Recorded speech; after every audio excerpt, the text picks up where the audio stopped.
નમસ્કાર મિત્રો, આપ સૌને અષાઢી બીજની હાર્દિક હાર્દિક શુભકામનાઓ।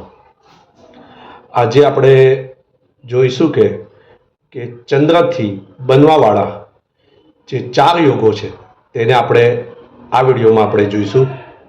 જો આપ સૌને મારા વિડીયો ગમે તો લાઈક અને શેર કરજો।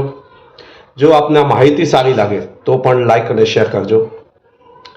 ચંદ્રથી જે બનવાવાળો જે યોગ છે, જે યોગો છે એનું નામ છે સુનફા, અનફા, દુર્ધરા અને કેમેધ્રુમ યોગ। હવે આ યોગો કઈ રીતે બનતા હોઈએ છે તે આપણે જોઈશું। તો ચાલો શરૂઆત કરીએ।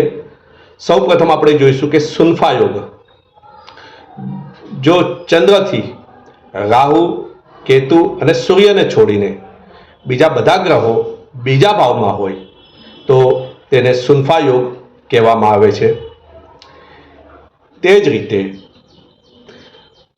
ચંદ્રથી સૂર્ય, રાહુ અને કેતુને છોડીને 12મા ભાવમાં જો ગ્રહો હોય તો તેને અનફા નામનો યોગ કહેવામાં આવે છે। ત્યારબાદ જોઈશું કે ચંદ્રથી બીજે અને 12મે સૂર્ય, રાહુ અને કેતુને છોડીને જો બધા ગ્રહો હોય તો તેને દુર્ધરા યોગ કહેવામાં આવે છે।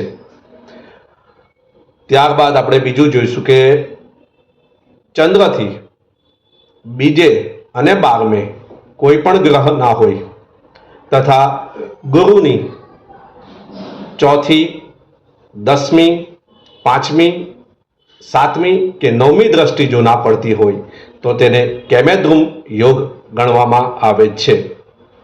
હવે આ જે યોગો છે એના જે પરિણામો છે હું આપની સમક્ષ બીજા વિડીયોમાં લાવવાનો પ્રયાસ કરીશ। જો આપને મારો આ વિડીયો ગમ્યો હોય તો લાઈક અને શેર કરજો। ધન્યવાદ। હર હર મહાદેવ।